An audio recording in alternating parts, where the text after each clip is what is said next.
নমস্কার বন্ধুরা, বাঙালি বাবু প্রিন্সের রান্নাঘরে আপনাদের স্বাগত। আজকে আমি নিয়ে এসেছি নতুন আরেকটি রেসিপি, চিকেন কষা। তো তার জন্য আমি কী কী উপকরণ নিয়েছি দেখে নিন। নিয়েছি চিকেন, তার সাথে রয়েছে আলু, পেঁয়াজ, টমেটো, কাঁচা লঙ্কা। ফোড়নের জন্য নিয়েছি তেজপাতা, শুকনো লঙ্কা, গোটা জিরে। আর নিয়েছি হচ্ছে আদা রসুন বাটা এবং জিরে বাটা। আর গুঁড়ো মশলা নিয়েছি লবণ, হলুদ, কাশ্মীরি লঙ্কার গুঁড়ো এবং ঝাল লঙ্কার গুঁড়ো। আর নিয়েছি গরম মশলা বাটা। তো আসুন ভিডিওটি শুরু করা যাক। তেলটা আমি এখানে গরম করে নিয়েছি, এবার আমি আলু ভেজে নেব।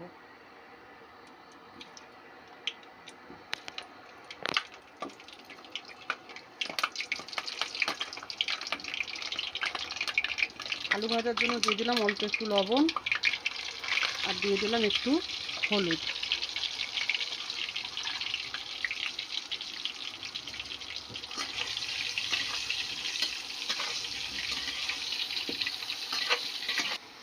দেখুন বন্ধুরা, আলুটা আমি লাল লাল করে ভেজে নিয়েছি। এবার আলুটা আমি তুলে নেব।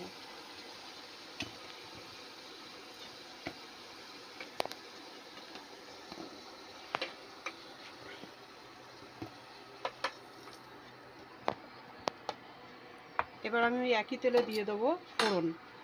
নিয়েছি 3টে তেজপাতা, 2টো শুকনো লঙ্কা আর নিয়েছি অল্প একটু গোটা জিরে।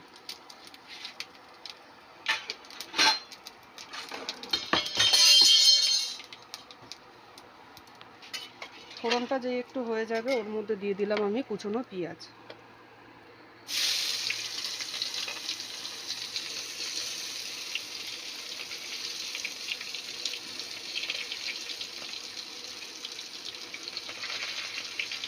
পেঁয়াজটা আমি লাল লাল করে ভেজে নেব।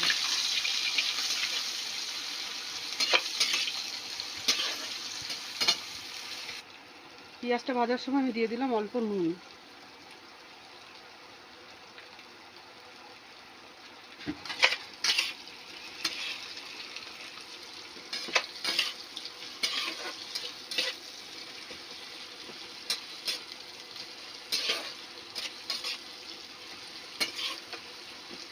পেঁয়াজটা যখন এই পর্যায়ে ভাজা হয়ে যাবে, তখন আমরা দিয়ে দেবো ধুয়ে রাখা চিকেন। এবার পেঁয়াজের সাথে চিকেনটা ভালো করে ভেজে নেব।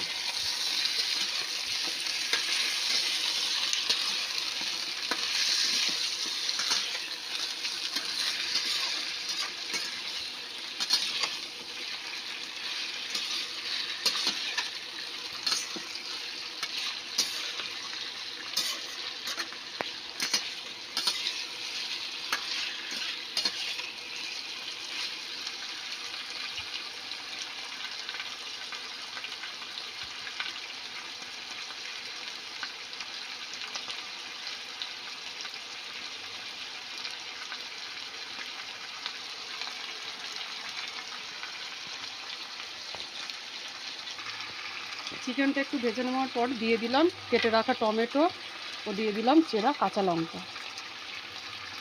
দিয়ে এটাকে আবার একটু নেড়ে চেড়ে নেব।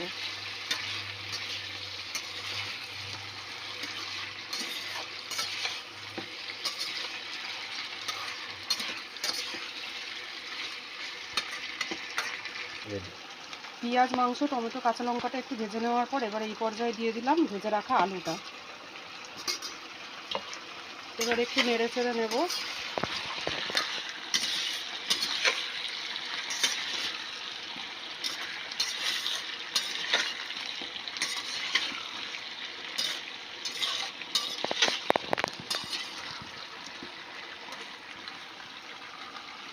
এবার দিয়ে দিলাম আদা রসুন বাটা এবং জিরে বাটা।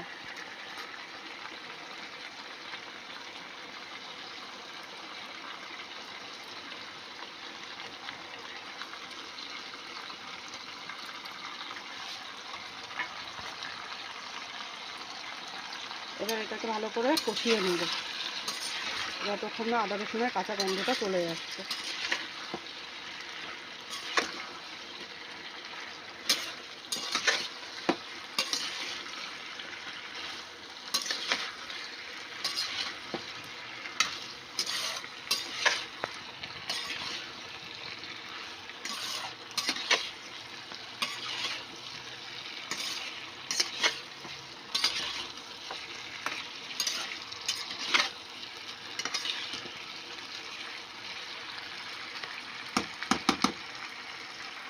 আদা রসুনের কাঁচা গন্ধটা চলে গেলে এবার আমি যে গুঁড়ো মশলাটা নিয়েছিলাম, হলুদ, কাশ্মীরি লঙ্কার গুঁড়ো, ঝাল লঙ্কার গুঁড়ো আর হচ্ছে লবণ, এই দিয়ে আমি একটা পেস্ট বানিয়ে রেখেছি, সেই পেস্টটা দিয়ে দিলাম।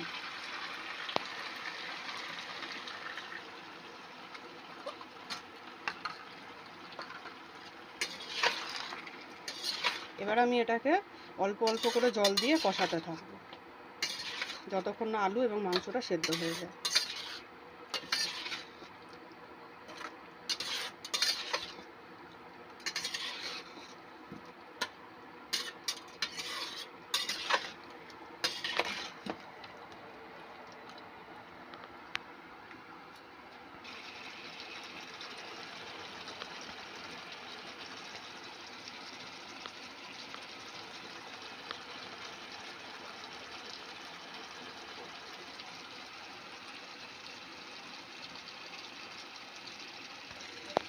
যখন ঠিক এরমভাবে তেল কেটে যাবে তখন আমরা দিয়ে দেবো অল্প একটু জল।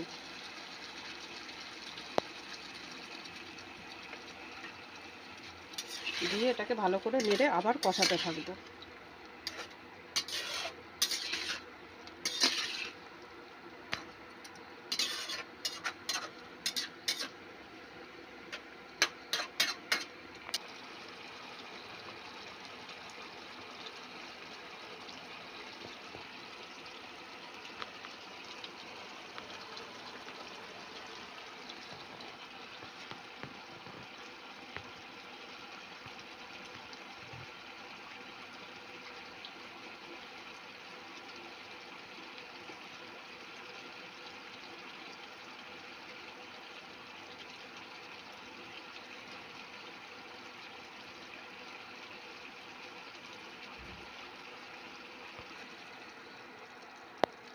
এভাবে কষিয়ে নেওয়ার পর দিয়ে দিলাম আরও একটু জল।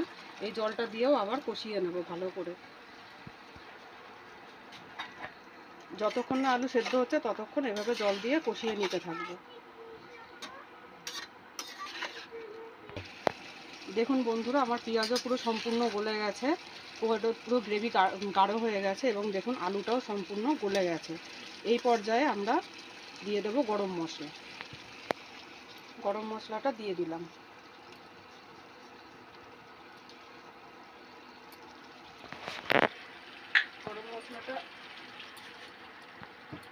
গরম মশলাটা দিয়ে দেওয়ার পরে কিছুক্ষণ নেড়ে নিয়ে মাংসটা নামিয়ে নেব।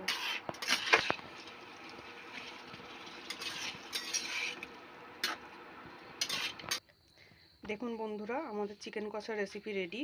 আপনারা বাড়িতে অবশ্যই এভাবে একবার ট্রাই করবেন। এটি আমার শাশুড়ি মায়ের রেসিপি। দেখবেন আপনাদেরও খুব ভালো লাগবে। আর ভালো লাগলে একটা লাইক করবেন, শেয়ার করবেন, সাবস্ক্রাইব করবেন এবং অবশ্যই কমেন্টে জানাতে ভুলবেন না। তো আজকে আমি ভিডিওটা এখানেই শেষ করলাম।